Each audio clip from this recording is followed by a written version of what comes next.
Jadi inti kekristenan adalah berita tentang salib. Salib. Ya, berita tentang salib Yesus yang mati dan bangkit yang menebus orang berdosa. Ya. Sementara yang satu ini menyangkali penyaliban yang merupakan inti dari rencana keselamatan.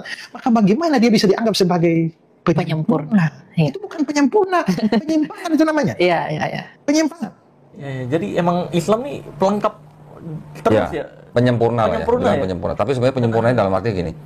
Dari mulai Nabi Musa alaihissalam, yang di sini ada kisahnya, kemudian diteruskan dengan Nabi Daud alaihissalam, Nabi Sulaiman alaihissalam, sampai Nabi Isa alaihissalam.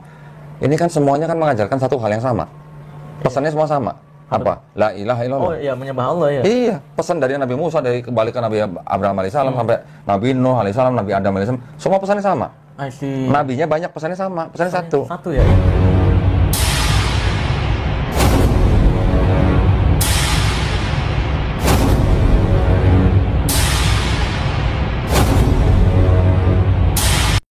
Assalamualaikum warahmatullahi wabarakatuh. Teman-teman, berjumpa kembali di Bintang Mu'alaf Channel.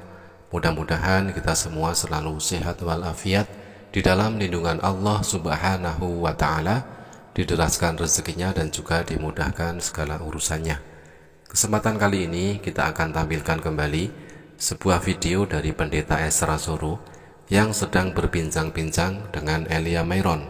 Dan mereka membahas tentang benarkah agama Islam adalah agama penyempurna. Di sini kita akan mendengar jawaban dari Elia Mayron yang tidak terima kalau agama Islam adalah agama penyempurna. Dan bahkan Pendeta Ezra Soru mengatakan agama Islam itu adalah penyimpangan. Dan selanjutnya kita akan tampilkan juga sebuah video dari channel Kohdon Ditan yang berbincang-bincang dengan pesulap merah yang membuktikan bahwa ternyata memang betul agama Islam adalah agama penyempurna dari agama-agama sebelumnya. Berarti memang wahyu diberikan kepada orang Israel perjanjian lama, tapi sifatnya bayangan. Bayangan. Nah, bukan hakikat. Bukan esensi. Bukan esensinya. Makanya kurban-kurban binatang dalam konteks itu, kurban binatang itu cuma bayangan. Bayangan. Ya. Bukan hakikat. Nanti kalau kita baca selanjutnya, penulis Ibrani membicarakan tentang korban Kristus. Ya. Kalau begitu korban Kristus itu adalah finalnya, hakikatnya. Ya. Ini loh binatang loh ya. Sebenarnya binatang korbannya gambaran Yesus. Lihatlah anak domba Allah. Ini sudah. Berarti ini final nih. Ya. Tiba-tiba setelah ini, tiba-tiba muncul orang korban binatang lagi. Ini penyempurnaan atau pembalikan ke belakang ini? Penyimpang mundur Itu ya. Makanya saya bilang tuh ya. Orang Yahudi itu masih pakai sistem korban binatang. Kita orang Kristen sudah tinggalkan itu 2000 tahun yang lalu. Gitu. Nah, jadi bayangkan orang kalau sampai masuk Kristen, dia mengalami kemajuan 2000 tahun. Tapi kalau sudah Kristen terus jadi mualaf, itu mengalami kemunduran 2000 tahun. Mengembalikan yang lama ya Pak? Ya, seperti itulah penilaian dari Ezra Soru terhadap mualaf ya. Mualaf dikatakan mengalami kemunduran. Sedangkan kalau orang murtad, orang Islam masuk Kristen dikatakan mengalami kemajuan 2000 tahun. Tetapi realitanya mu'alaf itu naik level. Karena apa? Yang semula menyembah manusia beralih menyembah Allah, Tuhan yang disembah oleh Yesus. Begitu juga sebaliknya, orang murtad, orang Islam yang masuk Kristen, yang semula sudah benar menyembah Allah, Tuhan yang disembah oleh Yesus, tetapi lalu kemudian menyembah manusia, jadi turun level. Nah, jadi dari situ kita bisa lihat, oh, apa yang dulu bayangan sudah disempurnakan. Nah, kalau sudah sempurna, tiba-tiba ada yang datang menawarkan bayangan lagi.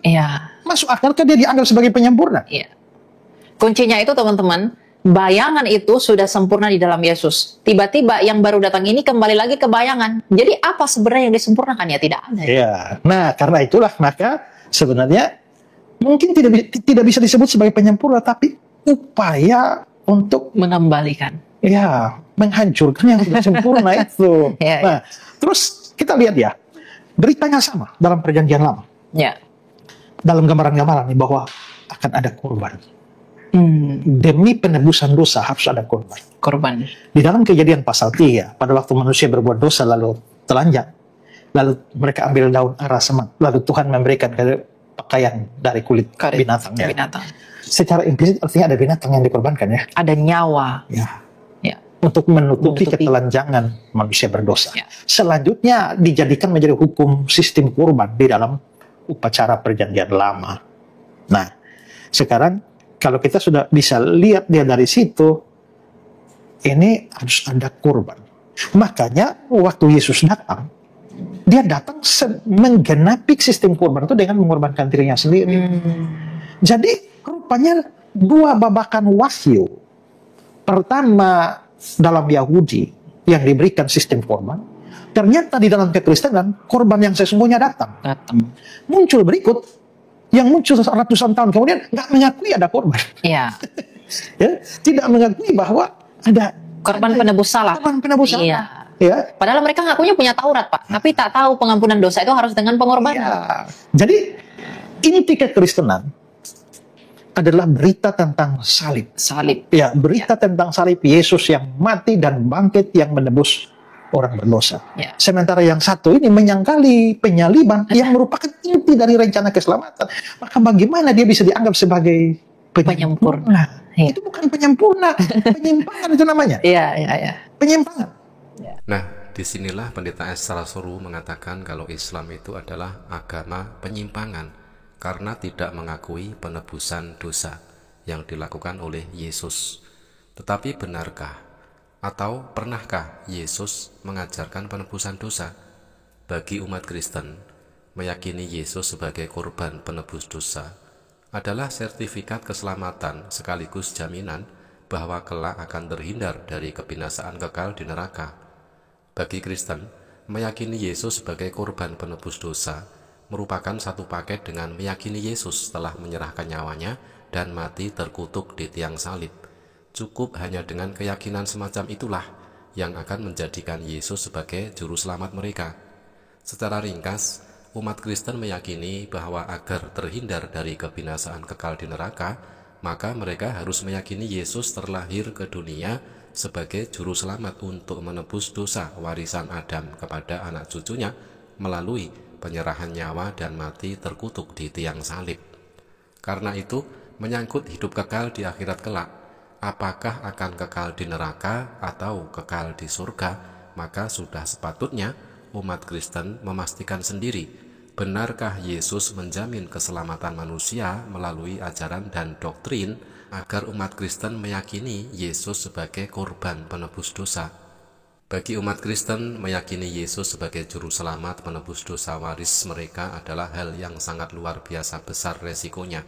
Keyakinan ini berdampak langsung pada kehidupan mereka yang kekal di akhirat kelak.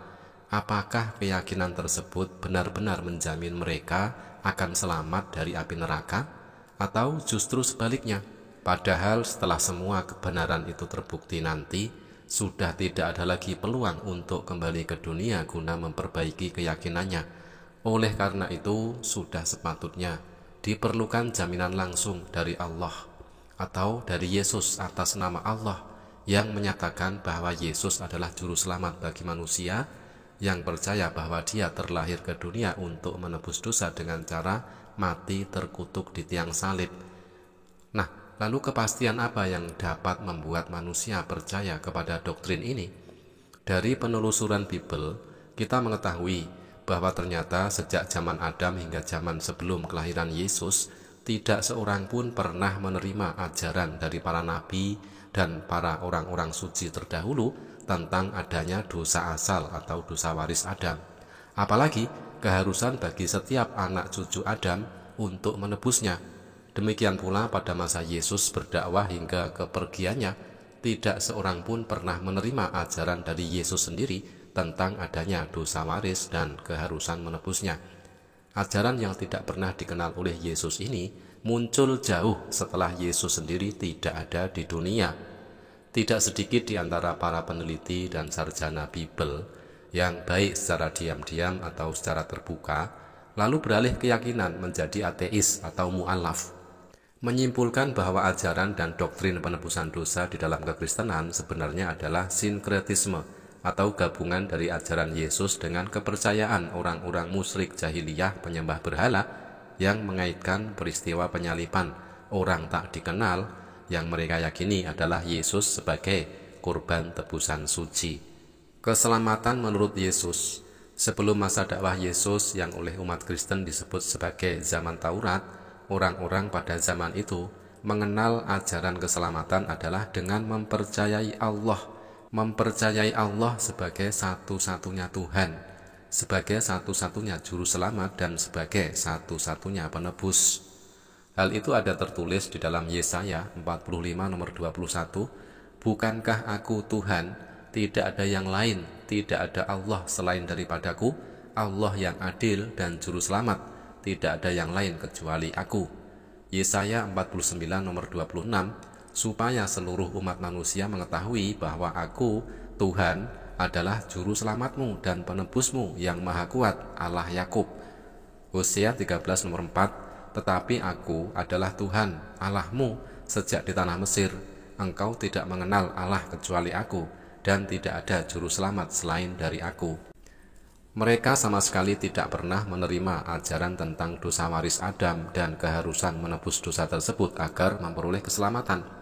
Satu-satunya jalan keselamatan adalah dengan meyakini bahwa Allah adalah satu-satunya Tuhan, satu-satunya juru selamat, dan satu-satunya penebus dosa, yakni satu-satunya Tuhan yang maha pengampun dan maha berkuasa mengampuni dosa sekecil atau sebesar apapun. Mereka juga diajarkan bahwa dosa tidak diwariskan kepada anak cucu atau sebaliknya, melainkan ditanggung sendiri-sendiri oleh setiap pelakunya. Namun demikian, dosa dapat dihapus, dalam artian bukan ditebus, yaitu melalui jalan bertaubat. Ada tertulis di dalam Yeskiel 18 nomor 20, "Orang yang berdosa itu yang harus mati.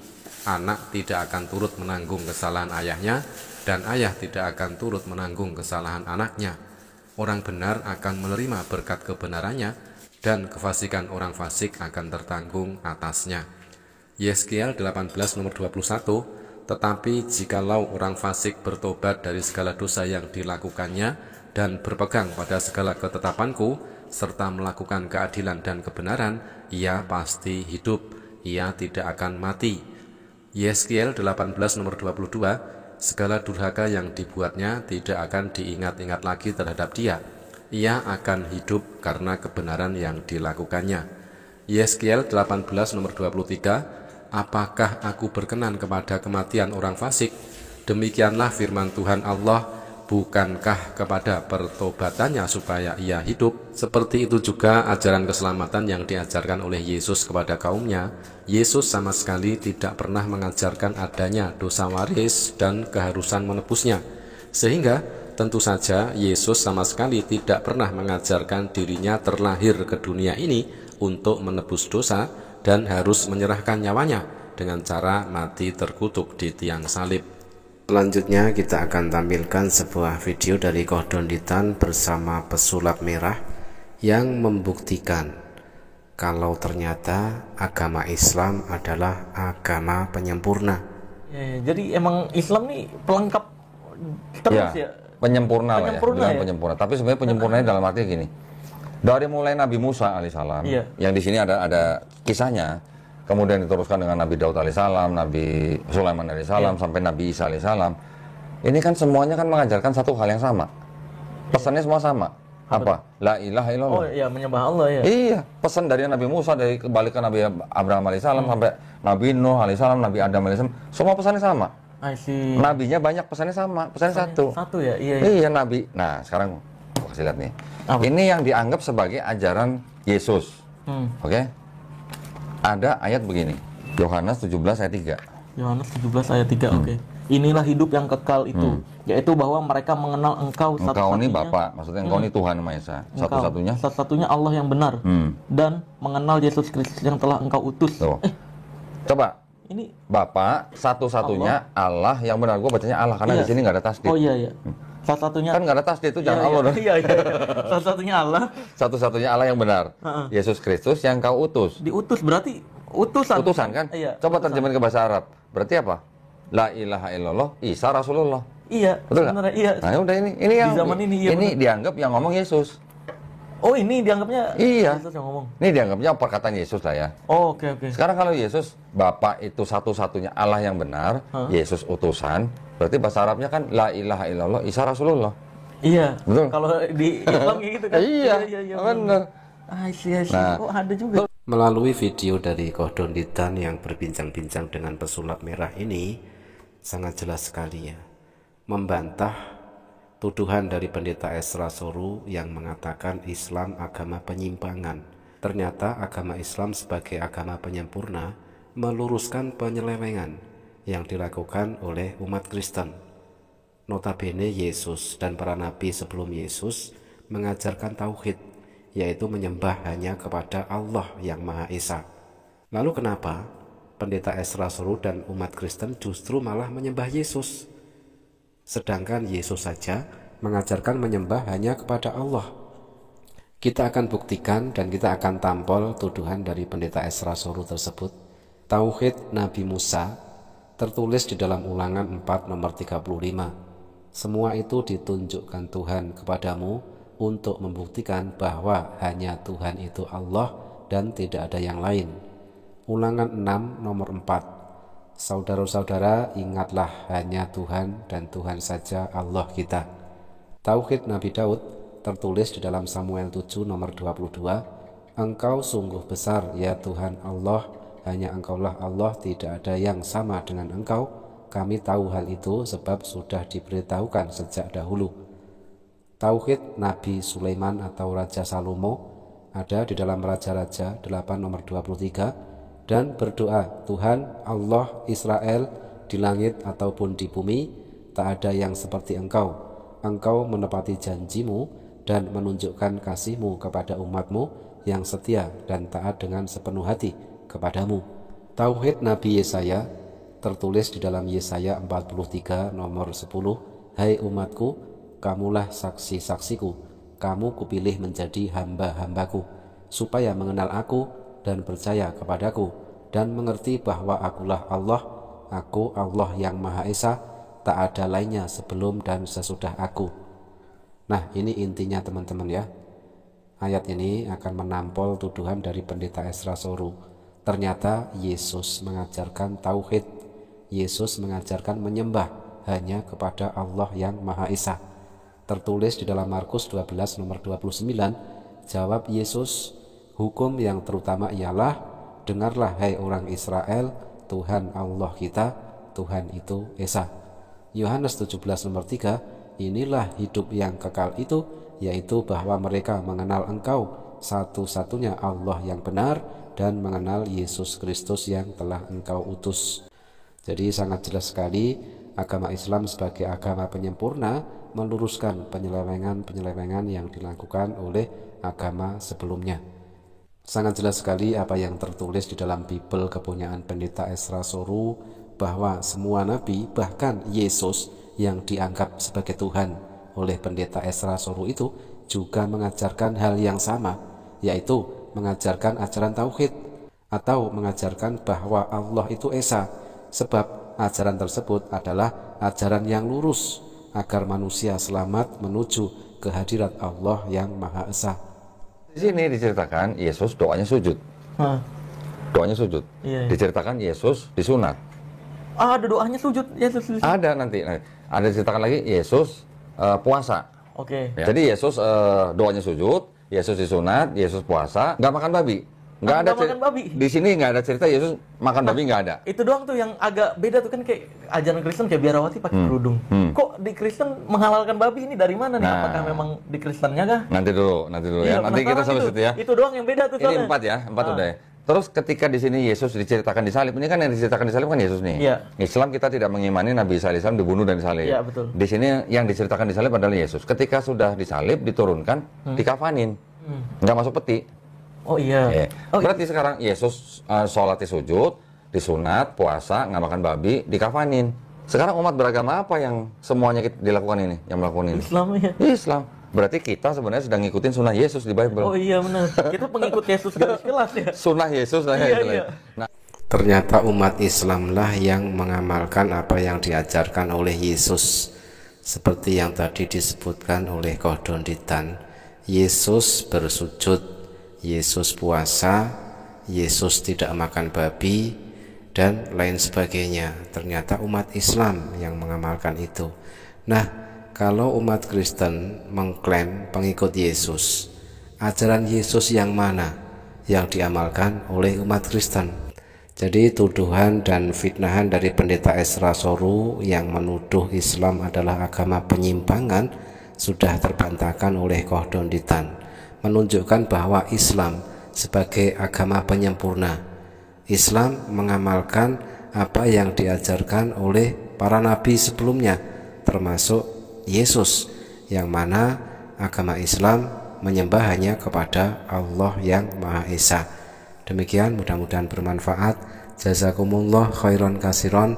Wassalamualaikum warahmatullahi wabarakatuh.